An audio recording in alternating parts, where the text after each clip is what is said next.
Chers auditeurs, chères auditrices, bienvenue pour une nouvelle émission, une édition de votre émission hebdomadaire en langue française Perspective sur la radio digitale du Parti de la Justice et du Développement, PJD Radio. Notre invité aujourd'hui est M. Aziz Rbah, ministre de l'Équipement, du Transport et de la Logistique et membre du secrétariat général du Parti de la Justice et du Développement. Sir Rbah, salam alaikum. Alaikum salam. Bonjour et merci de nous rejoindre pour cette émission. Merci de m'avoir invité à votre émission. J'espère que je serai à la hauteur. Inch'Allah, Inch'Allah. Alors, dans la série des éditions consacrées à l'examen des bilans de chaque département ministériel après le quinquennat du gouvernement de Sir Abdillah ibn Kiran de 2012 à 2016, nous examinerons aujourd'hui avec notre invité, M. Rbah, le bilan d'un des ministères les plus stratégiques, les plus conséquents en termes de budget, et également un des ministères les plus transverses, dans le sens où il est impliqué dans une majeure partie des chantiers entrepris par les autres départements. Les routes secondaires aux principales, les autoroutes, les ports maritimes, les aéroports, les lignes ferroviaires, les plateformes logistiques, les grands chantiers de l'État marocain, tout cela prend une importance toute particulière dans le suivi et les débats quotidiens, que ce soit au niveau des citoyens ou des décideurs économiques.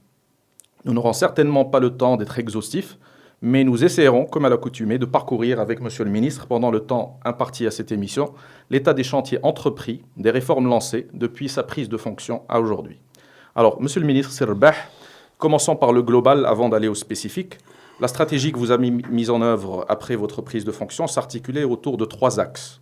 Le premier, la bonne gouvernance, la transparence et l'efficacité. Le deuxième axe concernait la compétitivité et le développement équitable et durable. Et enfin, le troisième axe, la qualité et la sécurité des services. Alors, avant de parler des chiffres, des réalisations, après 5 années, quel est l'apport principal, la valeur ajoutée que vous avez pu apporter à ce département par rapport au gouvernement précédent? Bismillahirrahmanirrahim. Merci beaucoup pour cette première question qui est globale, mais qui est très intéressante. Moi, je crois que nous avons essayé quand même d'insuffler une certaine dynamique particulière dans ce secteur pour avoir des résultats attendus par la population. Et je peux quand même m'aventurer à dire que le gouvernement d'une manière globale et dans ce secteur d'une manière particulière, on était très volontariste, très courageux à opérer d'une manière efficace et à lancer les chantiers dans une nouvelle vision. Moi, je cite quelques indications pour vous dire à quel point nous étions particuliers dans cette période 2012-2016. Premièrement, nous avons insisté sur la bonne gouvernance et la transparence parce qu'on est dans un secteur qui investit à peu près, qui connaît à peu près l'investissement de 22 à 26 milliards de dirhams par année. Si on ajoute bien sûr la maîtrise d'ouvrage déléguée dont nous sommes responsables, on est en train de parler de plus de 30 milliards de dirhams, 3 000 milliards de centimes par année. Cette année-là, c'est à peu près 32 milliards. L'année dernière, ça a été 36 milliards de dirhams. C'est un secteur qui occupe une place très importante dans l'économie nationale. Il y a à peu près 10% du PIB national. Et c'est un secteur qui emploie au-delà de 1,2 million, 1,6 million. Donc c'est un secteur qui est très important vu, comme j'ai dit, l'importance des investissements, mais bien sûr son interaction par rapport à d'autres secteurs. On est interpellé par le tourisme, par l'agriculture, par la pêche, par l'économie d'une manière globale, mais on est aussi interpellé par le rural comme par l'urbain. Donc c'est pourquoi nous avons insisté sur la bonne gouvernance et on peut avoir l'occasion donc de détailler davantage cette question. On a insisté sur la transparence parce que quand même on lance entre 2000, parfois on atteint même 3000 si on ajoute les établissements et les sociétés publiques qui relèvent de ce département.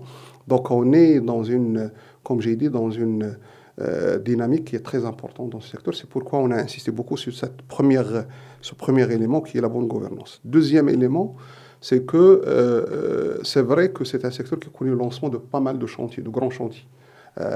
Tangimet 2, les ports d'une manière globale, les aéroports, ainsi de suite. Mais il faut accompagner aussi ces grands chantiers par ce qu'on appelle les chantiers à caractère social. Par exemple, les routes rurales. Donc c'est un équilibre qu'il faut opérer entre les grands chantiers qui impactent l'économie nationale, qui impactent d'une manière positive la compétitivité de notre économie nationale, mais aussi, il ne faut pas oublier les chantiers à caractère social. C'est des milliers, parfois on parle des dizaines de milliers de kilomètres dans le monde rural et dans les le monde régions montagneux. qu'il faut équiper, qui n'attirent pas forcément les investissements, mais qu'il faut quand même ne pas oublier. Ça, c'est le troisième élément dans notre façon de faire, c'est disons, d'instaurer une certaine équité dans la répartition du développement en quelque sorte. Parce que c'est un développement qui doit être équitable, qui doit être durable. Équitable, c'est clair. Il faut que les provinces, surtout les provinces récemment créées, doivent avoir leur part dans le projet global du ministère. Donc, vous avez bien remarqué, en essayant donc de lire et d'examiner le bilan, que les différentes provinces ont eu leur part donc, de ce développement. Et on a insisté sur ça parce que quand même, il y a certaines provinces, certaines villes, certaines régions qui ont les grandes infrastructures, mais il y en a d'autres qui n'ont pas ces infrastructures et qui ont besoin d'avoir ces infrastructures pour qu'ils puissent se développer d'une manière conséquente. Donc, il y a ce développement équitable. Ça, c'est le troisième élément. Le quatrième élément, c'est cet équilibre entre les nouvelles réalisations et la maintenance. Par le passé, on a un petit peu oublié, laissé de côté la maintenance. Et vous avez bien remarqué, par exemple, le réseau routier a connu une régression très, très significative en matière de qualité. Nous, ce qu'on a fait, c'est qu'on continue dans les nouvelles réalisations parce que c'est une demande aujourd'hui et on doit répondre, si vous voulez, aux enjeux de développement économique et social de notre pays, même à la régionalisation. Mais il ne faut pas oublier que nous avons quand même un patrimoine. Nous avons des ports, nous avons des routes, nous avons des aéroports qu'il faut entretenir. Donc c'est un équilibre entre les deux. Un autre élément qui est très important, c'est que quand vous posez, par le passé, quand on posait la question concernant les réalisations au sein du ministère, on parle souvent des infrastructures, mais on oublie de parler de la finalité de ces infrastructures. C'est le service en quelque sorte. Donc nous avons créé dans la logique du ministère un équilibre entre les infrastructures et les services. C'est pourquoi nous avons mis l'accent sur la qualité des services, la sécurité et la sûreté en la matière. Et l'investissement était très important dans le domaine ferroviaire, dans le domaine routier, dans les différents domaines. Donc voilà les différents éléments qui caractérisent, si vous voulez, notre passage dans ce ministère. Comme j'ai dit, la bonne gouvernance et la transparence, l'équilibre, si vous voulez, entre les grandes infrastructures et les infrastructures à caractère social, l'équilibre entre les nouvelles réalisations et les maintenances, infrastructures et services, et finalement le développement équitable ou bien la répartition équitable des projets à l'échelle nationale. Très bien. Alors nous allons essayer d'approfondir. Je ne pense pas que nous aurons le temps d'approfondir la totalité, mais nous allons essayer d'approfondir les plus importants des axes que vous venez de citer. Alors, celui de la bonne gouvernance, de la transparence, monsieur le ministre, je n'ai pas besoin de vous le dire, s'accapare de l'intérêt des médias et des citoyens, et à juste titre. Je cite plusieurs thématiques qui ont fait l'actualité de ces 5 dernières années, les agréments de transport, la procédure d'octroi des marchés publics, l'exploitation des carrières, et enfin l'occupation du domaine public maritime. Comment est-ce que vous avez pu implémenter les principes de bonne gouvernance et de transparence pour chacun de ces dossiers? Moi, je crois que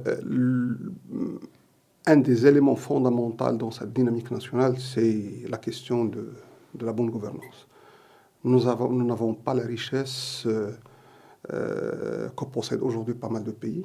Les pays pétroliers notamment. Non, tout à fait, les pays pétroliers, mais il y en a aussi des pays miniers. Donc, nous avons une richesse qui est moyenne. Mais le Maroc gagne des points parce qu'il instaure un système de gouvernance qui essaie, si vous voulez, de valoriser davantage ce que nous avons comme richesse et d'en tirer le maximum de profit. Donc, et nous avons insisté dans ce domaine à opérer les réformes qu'il faut. Par exemple, nous avons opéré les réformes institutionnelles et réglementaires. Je sais, par exemple, on a mis en place l'Agence marocaine de développement de la logistique. On a revu l'Office national des aéroports, que tout le monde connaît la situation que vivait en quelque sorte antérieur. que vivait en quelque sorte donc l'Office par le passé, et nous avons instauré une bonne gouvernance, et aujourd'hui, on a des résultats qui sont extraordinaires. Donc, il y a cette réforme institutionnelle qui a, si vous voulez, touché pas mal d'institutions, pas mal de départements au sein de ce secteur, au sein du ministère et des différents établissements publics. Nous avons aussi mis en place, si vous voulez, une réforme réglementaire. Nous avons revu pas mal de lois. Il y a des lois qui datent de 50 ans, qui datent d'un siècle, et nous avons vu que c'est le moment de revoir ces différentes lois qui concernent le maritime, qui concernent les carrières, qui concernent le transport. Et je cite par exemple le Code de l'aviation civile, je cite quelques lois qui concernent le maritime, je cite par exemple, on a préparé les lois concernant l'occupation de domaine maritime, je cite par exemple la revue du Code de la route, parce que ça a été une demande nationale pour qu'il soit adapté au contexte national. Et nous avons bien sûr préparé et même adopté une loi sur les carrières pour qu'il soit, si vous voulez, une loi qui offre plus de transparence et plus d'équité en la matière. Et c'est pourquoi aujourd'hui, si je cite uniquement les carrières, quand j'ai trouvé qu'on a donné à peu près 1700 autorisations depuis 50 ans, plus à 1750, mais en 5 ans, nous avons pu donner à peu près plus de 600 autorisations. Donc le tiers. Pourquoi? Parce que c'est presque le tiers, et même, c'est presque le tiers. Pourquoi? Parce que nous avons vu que c'était un système en quelque sorte fermé, basé sur une logique d'agrément, occulte, personnalisé. Donc en quelque sorte, mais ce que nous avons dit, c'est que c'est une richesse qui doit être ouverte à tout le monde, et que tous les Marocains ont le droit d'avoir la possibilité d'investir en la matière. Et c'est pourquoi aujourd'hui, il y a en quelque sorte, une certaine confiance en la matière. Donc, mais on ne s'est pas limité à ces différents aspects, nous avons touché d'autres aspects. Je cite par exemple, on a mis en place et on a implémenté, on a mis en œuvre en quelque sorte la charte de la bonne gouvernance qui a été dictée par le chef du gouvernement et qui a été envoyée à tous les départements pour que tous les établissements et les sociétés publiques essayent de voir comment ils sont gouvernés et de dynamiser en quelque sorte les instances de gouvernance, de mettre en place les recommandations de la Cour des comptes, et que ces établissements soient à la hauteur des attentes, si vous voulez, des contribuables, soit à la hauteur des attentes, si vous voulez, des décideurs et des citoyens. Nous avons aussi activé et dynamisé l'inspection générale. Je donne un exemple. Quand j'ai atterri au ministère, j'ai remarqué que l'inspection générale n'avait qu'une seule personne qui était responsable. Aujourd'hui, nous avons une vraie inspection générale. Un staff. Un staff avec des divisions, avec des services, avec des mécanismes, avec des procédures, et qui ont bien sûr fait pas mal d'inspections. Je crois que c'est des centaines d'inspections, des dizaines de rapports qui ont permis quand même de clarifier, si vous voulez, certains dossiers. Et il y avait des conséquences en la matière en termes de réorganisation, mais il y avait aussi des conséquences en termes de sanctions de certains responsables. Nous avons revu les procédures dans pas mal de domaines. Nous avons revu, par exemple, le système de classification des entreprises, qui était la clé, si vous voulez, la clé d'entrée des entreprises dans le BTP. C'était le système qui, en quelque sorte, qualifie et classe les entreprises. Ça a été un système, si vous voulez, en quelque sorte. Auparavant, il y avait des barrières à l'entrée. Il y avait des barrières pour certaines entreprises. Ils ne qualifiaient pas bien les entreprises.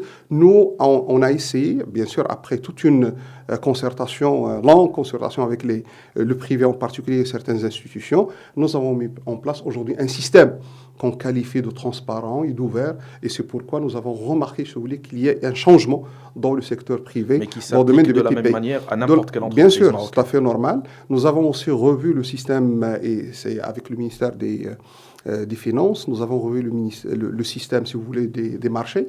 Et c'est un système aujourd'hui qui est plus encore transparent, mais plus équitable, parce qu'il donne des droits plus clairs aux entreprises. Mais bien sûr, il donne la possibilité de suivre d'une manière, si vous voulez, d'une manière précise donc les différents marchés et que les relations entre le public et le privé soient des relations, si vous voulez, équilibrées et des relations basées sur la transparence totale. Et nous avons dans ce domaine-là décidé, donc c'est le ministère des Finances et bien sûr c'est le premier département bien sûr qui est intéressé parce que vu l'importance des marchés qu'on lance, nous avons décidé d'octroyer à peu près 20% aux PME-PMI. Et ça c'est quelque chose de très important parce que qui dit gouvernance et transparence, ça veut dire donner la possibilité à toute l'élite économique entre parenthèses, d'avoir sa part dans le développement national et sa part dans la commande publique. Et ça, c'est quelque chose de très important pour qu'on ne soit pas orienté vers une population des entreprises qui est très restreinte. Donc, c'est un système qui ouvre la porte à toutes les entreprises. Si on ajoute bien sûr le système de qualification et de classification, ça veut dire que toutes les entreprises, qu'elles soient petites, moyennes ou grandes, ont la possibilité d'accéder donc à la commande publique. Et il y a aussi la mise en place de pas mal de cahiers de charges qui ont clarifié, si vous voulez, l'accès, si vous voulez, clarifier les critères d'octroi des autorisations.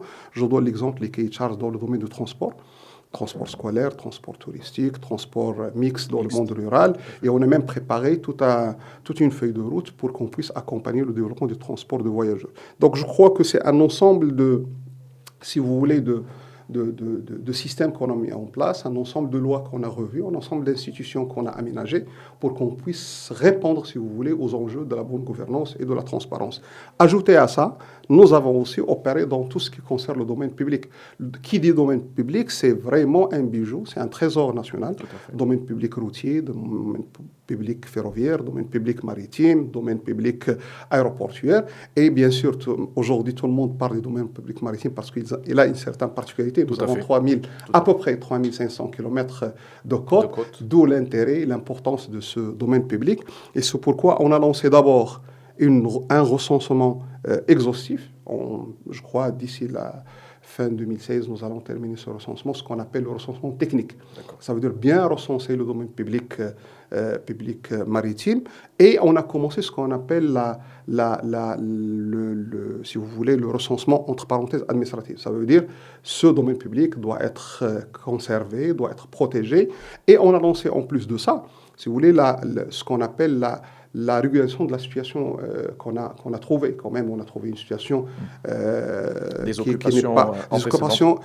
qui étaient autorisées, mais d'autres qui n'étaient pas autorisées. Même les occupations qui étaient autorisées n'étaient pas mal gérées. Aujourd'hui, on a une vision, on a un système, on a des processus qui permettent donc de bien gérer l'occupation temporaire, mais nous avons décidé de ne pas octroyer aucune autorisation temporaire pour des finalités personnelles.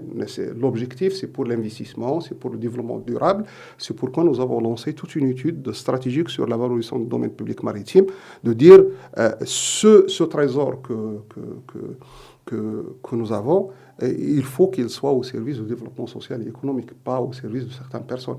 Donc c'est pourquoi aujourd'hui, si on arrive à terminer d'ici fin d'année cette étude, nous aurons une vision sur l'utilisation du domaine public maritime.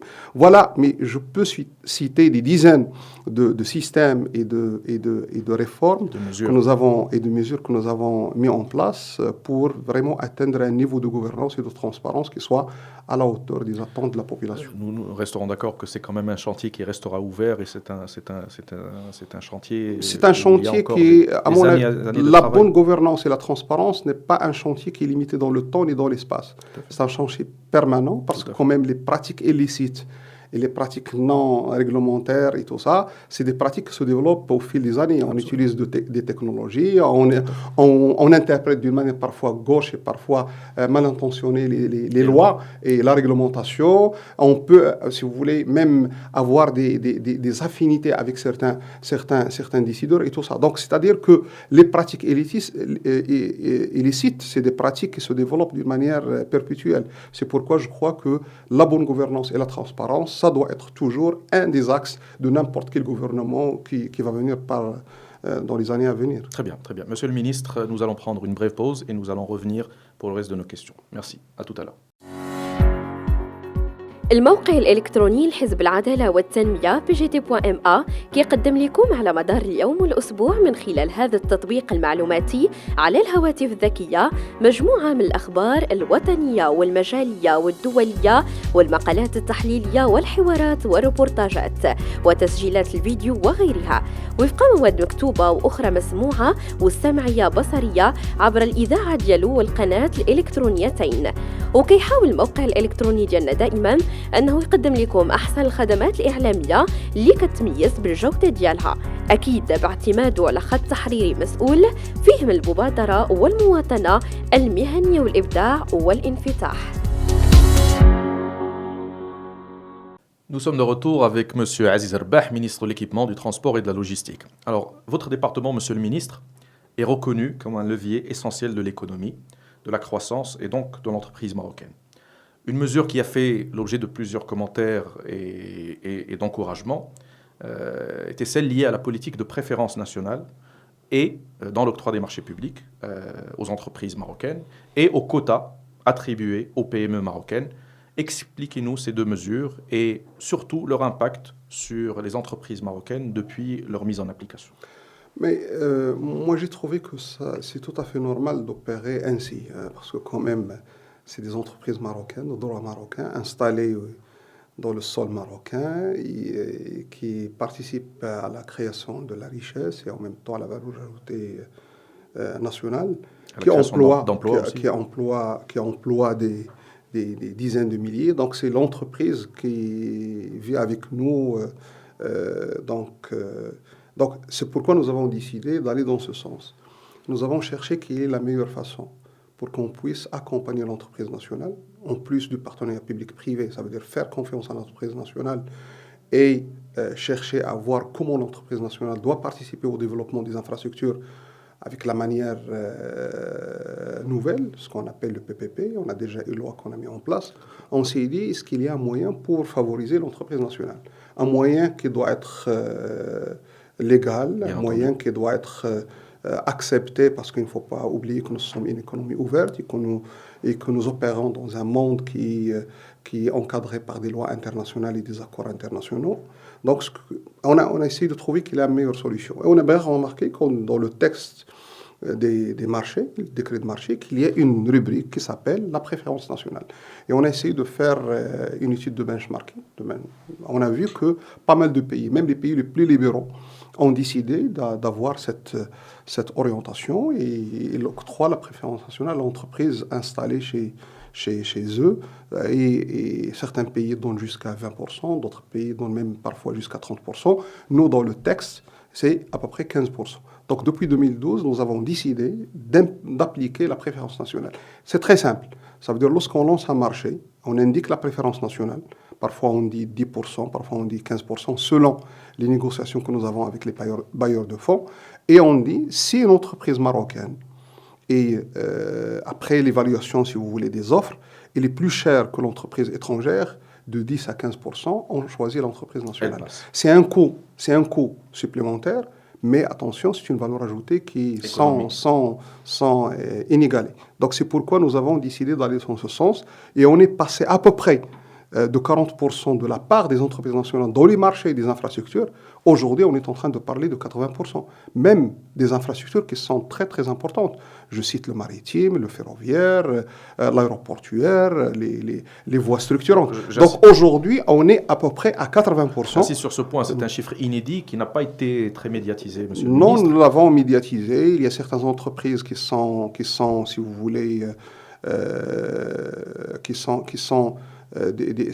certains médias qui sont spécialisés, ils ont bien parlé de ça, surtout les entreprises spécialisées dans le domaine économique, ils ont bien parlé de ça. Bien sûr, ils demandent toujours à ce que la préférence nationale soit généralisée parce qu'il est utilisé, il est aujourd'hui, il est aujourd'hui respecté, utilisé dans le domaine des infrastructures. Uniquement dans le transport et la logistique et l'équipement. L'idée, c'est de généraliser cette logique de préférence nationale à d'autres secteurs, par exemple dans le domaine des études, dans le domaine de l'environnement, dans le domaine des mines, dans le domaine de l'agriculture. Mais je crois que c'est une dynamique qui a déjà commencé et ça va donner des résultats. À côté de ça, ça a été décidé à ce que l'entreprise petite et moyenne ait sa part dans la commande publique, comme j'ai dit auparavant. Aujourd'hui, il faut bien répartir, si vous voulez, entre parenthèses, le développement, la richesse, les projets d'une manière équitable à toutes les parties prenantes. Quand on voit aujourd'hui, si vous voulez, comment il est organisé le secteur privé, il ne faut pas oublier, c'est majoritairement des PME, PMI. Donc, c'est vrai, on a besoin d'avoir des champions, des grandes entreprises qui peuvent tirer vers le haut, qui peuvent être la locomotive et qui peuvent même s'exporter et avoir une certaine compétitivité, un niveau de compétitivité comparativement à d'autres entreprises internationales. Mais il ne faut pas oublier le réseau des PME, PMI, aujourd'hui, qui est un réseau qui est extraordinaire. Et c'est pourquoi le Maroc, depuis des dizaines d'années, a mis en place un système d'accompagnement des PME, PMI. Aujourd'hui, à côté de la préférence nationale, 20% octroyés pour les PME-PMI, je crois, aujourd'hui, on a une répartition équitable pour l'entreprise nationale. Très bien. Alors maintenant, Monsieur le Ministre, nous souhaiterions donner à nos auditeurs un aperçu sectoriel des réalisations accomplies pour les secteurs les plus importants. Nous n'aurons pas, comme on a dit au début, de passer en revue toutes les réalisations, tous les secteurs, mais discutons de quelques-uns, enfin les plus significatifs. Le transport routier représente 6% du PIB, assure 90% de la mobilité des personnes et 75% des flux de marchandises. C'est un secteur extrêmement important. Quelles sont les réalisations majeures le concernant, Monsieur le Ministre? D'une manière très brève et très succincte, nous avons décidé d'abord d'améliorer davantage les infrastructures routières. Parce que quand on parle du transport routier, il faut avoir des infrastructures routières de qualité. C'est pourquoi vous avez remarqué qu'il y a quand même aujourd'hui un saut qualitatif en la matière. On est passé de la qualité des routes, on est passé à peu près de 54% des routes qui sont bonnes et qui sont acceptables. Aujourd'hui, on est en train de parler de 60%. Donc c'est un saut qualitatif parce qu'il y a quand même un investissement important, mais il y a aussi la rationalisation de ces investissements orientés vers les segments les plus utilisés qui ont un impact, si vous voulez, immédiat. Deuxième élément, c'est que nous avons continué bien sûr à investir dans les infrastructures structurantes, les voies express, les autoroutes. Même nous avons achevé les programmes qui ont été planifiés. Et nous avons bien sûr touché le monde rural. Aujourd'hui, on a investi, je crois, entre 2012 et 2016, c'est à peu près 10 000 kilomètres qui sont réalisés dans le monde rural, qui ont demandé à peu près 10 milliards de dirhams, 1000 milliards de centimes. Donc ça veut dire, ça c'est le premier volet. On ne va pas parler du transport routier de qualité si on n'a pas les infrastructures routières. Ça c'est le premier élément. Deuxième élément, on s'est dit il faut s'attaquer aux services. Et les services sont gérés par des textes, sont gérés par des cahiers de charges.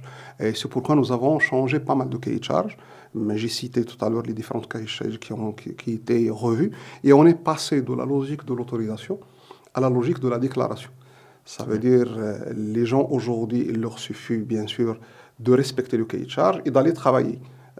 Aujourd'hui, on a S'il y a une infraction, c'est un contrôle. Bien sûr, c'est le contrôle après, c'est-à-dire a posteriori. Donc, nous avons remarqué que aujourd'hui, il y a des dizaines et même des centaines d'entreprises et des petites entreprises qui sont créées parce qu'il y a un cahier de charge, il y a un cadre réglementaire qui permet, si vous voulez, l'investissement petit et moyen et qui a permis, bien sûr, une certaine ouverture en la matière.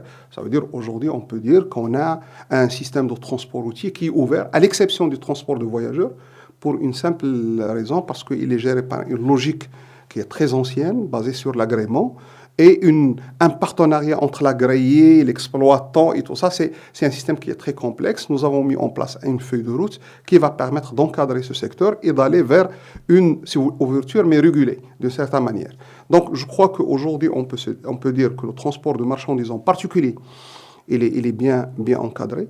Le transport de marchandises internationales qui est lié à l'import et l'export, à l'économie nationale d'une manière directe, surtout vers l'international. Aujourd'hui, on a un cahier de charge qui est ouvert et on a même une feuille de route, on a même un contrat-programme qui est bien préparé avec les professionnels. Nous avons revu le système procédural, nous avons des dizaines de procédures qui concernent le transport de marchandises en particulier. Nous avons revu ces différentes procédures qui sont devenues aujourd'hui électroniques. Ça veut dire aujourd'hui, on a en quelque sorte mis à l'aise donc les exploitants et les professionnels. Ils peuvent avoir leurs autorisations ou leurs certificats ou leurs papiers d'une manière électronique. Nous avons créé ce qu'on appelle des guichets uniques, qu'ils soient électroniques ou qu'ils soient physiques. Je donne un exemple. Par le passé, nous avions des guichets uniques pour les transporteurs, transport de marchandises à l'international. Ils devaient passer dans un tel bureau. Aujourd'hui, on a un seul guichet unique qui est à Tangemed, parce que la majorité, si vous voulez, du transport passe par Tangemed, et on a revu le système. Donc, ça veut dire nous avons revu, si vous voulez, le cadre réglementaire pour permettre l'investissement, l'ouverture d'une manière régulée. Nous avons revu les services et les procédures en les rendant électroniques et accessibles à distance, et nous avons créé des guichets, si vous voulez, qui sont orientés vers les transporteurs. Je crois que c'est un ensemble, si vous voulez, couplé par l'amélioration de l'infrastructure. Très bien. Passons en revue les réalisations en ce qui concerne d'autres secteurs. Je les cite en série: le transport maritime, les ports, le transport aérien, les aéroports.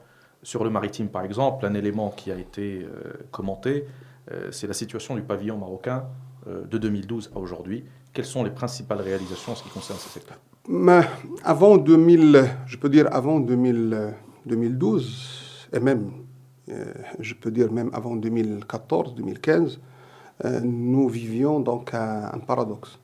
Ça veut dire qu'en matière d'infrastructure, le Maroc excelle d'une manière extraordinaire et on investit beaucoup. À Tangimed, on est le vrai indicateur. Mais à côté de Tangimed, Tangimed 2, aujourd'hui, qui a permis à notre pays d'avoir une meilleure connectivité maritime à l'échelle mondiale. On est classé aujourd'hui 16e dans ce qu'on appelle la logistique maritime. Et Tangimed commence à devenir aujourd'hui un vrai concurrent des grandes plateformes maritimes à l'échelle internationale. À côté de ça, il y a des investissements colossaux à Casablanca, c'est des milliards de dirhams à Agadir, dans le sud de Sidi Ifni vers Dakhla, lancement de nouvelles plateformes comme le port de Safi, lancement du port de Nador West Med, planification d'autres ports dont on a besoin qui sont identifiés dans la stratégie nationale 2030. Donc, dans le domaine des plateformes et des infrastructures portuaires, aujourd'hui, le Maroc est devenu si vous voulez, un grand chantier et beaucoup d'investissements, et même la cadence va être accélérée. Mais on vivait le déclin du pavillon national. Ça veut dire que le service maritime, en quelque sorte, est fait uniquement par l'entreprise internationale. Pour des raisons et d'autres. Donc, ce n'est pas le moment donc, d'analyser la situation et d'en tirer les éléments nécessaires. Mais voilà la situation. C'est paradoxal. Des infrastructures qui se développent d'une manière conséquente et le service national maritime qui est en déclin. Nous avons décidé de lancer une étude stratégique, ce qu'on appelle une étude de relance du pavillon national. Et on a cette étude maintenant, elle est bouclée, elle est finalisée. C'est faire confiance aux investisseurs nationaux ou aux institutions nationales. Et nous avons lancé des appels à manifestation d'intérêt. Il y a une première entreprise qui a commencé à transporter les Marocains dans le détroit. C'est Intershipping, aujourd'hui qui a 3 lignes. Et on s'est dit, c'est pas possible, il faut que notre part qui est 50%, comparativement, donc par rapport au marché du détroit, il faut qu'il soit occupé par les Marocains. Nous avons négocié avec pas mal d'investisseurs et finalement nous avons eu la deuxième compagnie aujourd'hui qui permet au Maroc d'avoir sa part dans ce marché, si vous voulez, du détroit de Gibraltar. Donc c'est la société Africa Morocco Link, c'est BMCE avec une entreprise grecque. On ne s'est pas limité à ça. Aujourd'hui, on est en train de travailler sur le transport de marchandises. Parce que quand même, on paie à peu près 22 milliards pour importer et exporter, uniquement dans le domaine de la logistique maritime.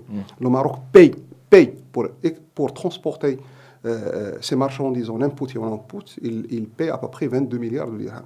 Donc au moins, le pavillon national doit avoir sa part dans ce marché, si vous voulez, qui est à notre portée, vers l'Europe, vers l'Amérique, vers l'Asie, mais aussi vers l'Afrique. Le Maroc veut garder le leadership et le développer davantage au niveau africain, et ne peut pas le faire sans logistique, en particulier la logistique maritime. Très bien, ça nous ramène à notre dernier point, Monsieur le Ministre, la logistique. Ce secteur a été rajouté à l'intitulé du ministère lors de votre prise de fonction et lors de la nomination du gouvernement de Saad Abdellah Ben Kiren. Pouvez-vous nous en dire plus, son importance et les principales réalisations concernant le volet logistique en une minute? Très brièvement. Premièrement, nous avons mis en place le cadre institutionnel avec l'Agence nationale de développement de la compétitivité logistique, l'AMDL. Nous avons mis en place un cadre de partenariat et de veille et si vous voulez, de suivi de la logistique à l'échelle nationale. C'est l'Observatoire national de la logistique. Et aussi, nous avons lancé des projets qui sont structurants au niveau de ZNETA. Nous avons terminé le projet de MITA de ZNETA, c'est la Société nationale de transport logistique. La plateforme MITA, c'est la plateforme de l'ONCEF, parce qu'il ne faut pas oublier que l'ONCEF, en plus du transport des voyageurs et le transport des marchandises, il a développé une logistique dont on a besoin. Et c'est un des acteurs et des éléments essentiels de la logistique nationale. Et nous avons identifié, réservé aujourd'hui le foncier qui a été identifié dans la stratégie nationale 2030, autour à peu près de 3300 km. Aujourd'hui, on peut dire à peu près 90% du foncier dont on a besoin pour créer les plateformes logistiques est réservé, identifié, et nous avons préparé les contrats sectoriels avec pas mal de secteurs. Nous avons préparé les contrats régionaux avec les différentes régions, parce qu'au niveau de chaque région, il faut avoir des plateformes logistiques et des services logistiques pour accompagner la régionalisation, mais aussi pour accompagner les spécificités économiques dans les différentes dans les différentes régions.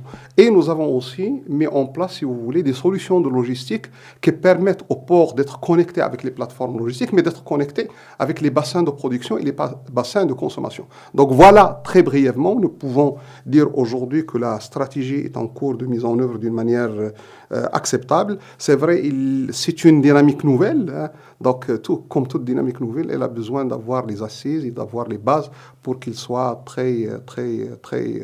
qu'il ait les fruits escomptés. Mais je peux dire qu'aujourd'hui, nous avons, alhamdoulilah, tous les éléments pour qu'on puisse passer à la réalisation, surtout au niveau régional, au niveau sectoriel, sachant aujourd'hui on a une belle expérience au niveau de Casablanca. Nous n'avons pas oublié certains éléments de la logistique. Par exemple, la logistique urbaine, vous savez que dans nos villes, aujourd'hui, il y a une anarchie en matière de transport de marchandises, en matière de stockage, en matière de parking et tout ça.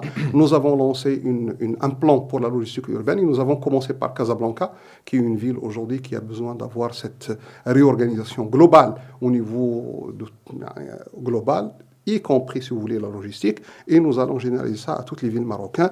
Nous avons ajouté la logistique administrative et nous sommes en train de travailler pour la logistique agricole, sachant que l'agriculteur, surtout le petit agriculteur, a besoin d'être accompagné, surtout il a besoin d'un système de stockage et il a besoin aussi d'un système d'approvisionnement. Donc, c'est une dynamique aujourd'hui qui est très positive. Très bien. Monsieur le ministre, nous vous remercions infiniment pour cette synthèse brève que nous souhaiterions développer, mais je pense qu'il a été utile pour nos auditeurs. Un dernier mot avant de finir, Monsieur le ministre, à l'adresse de nos auditeurs sur le bilan de votre action à la tête de ce gouvernement. Moi, sincèrement, je dois préciser que nous n'opérons pas dans une logique de rupture. Nous opérons dans une logique de continuité. Ça veut dire qu'on a trouvé des programmes et des stratégies qu'on a continué à mettre en place. Nous avons lancé des programmes et des stratégies qui vont être achevés par les futurs gouvernements. Ça veut dire que nous opérons dans une logique de continuité. C'est ça notre pays. Notre pays aujourd'hui connaît des réformes et dans la stabilité et la continuité. Deuxième élément, par rapport surtout aux élections de 7 octobre, je crois aujourd'hui l'élite marocaine, qu'elle soit culturelle, économique ou politique, n'a pas le droit, à mon avis, nous n'avons pas tous, nous n'avons pas le droit à l'erreur. Nous avons intérêt et nous avons le devoir d'accompagner cette dynamique nationale par une participation qui est très forte, une participation pas au niveau des votes, mais une participation globale. Voter, mais participer dans cette dynamique nationale. Alhamdoulilah, c'est très... moi, je crois qu'aujourd'hui, il y a une confiance qui s'établit de plus en plus entre la population et les institutions de l'État. Il y a une confiance qui s'établit aujourd'hui entre les différents acteurs. C'est vrai, il y a des exceptions dans le domaine politique comme dans le domaine économique, mais grosso modo, cette confiance nous a permis aujourd'hui de gagner la confiance des opérateurs internationaux, qu'ils soient privés ou institutionnels ou étatiques. Je crois que cette dynamique a besoin d'être renforcée, a besoin d'être accompagnée par un engagement très fort de l'élite marocaine. Inch'Allah, Monsieur le ministre, c'est Aziz Rabah, ministre de l'équipement, du transport et de la logistique et membre du secrétariat général du Parti de la justice et du développement. Merci beaucoup encore une fois de nous avoir rejoints pour cette émission. Chers auditeurs et auditrices, nous vous remercions également de nous avoir suivis pendant votre émission Perspective sur la radio digitale PJD Radio et nous vous donnons rendez-vous pour la prochaine émission, Inch'Allah. Merci.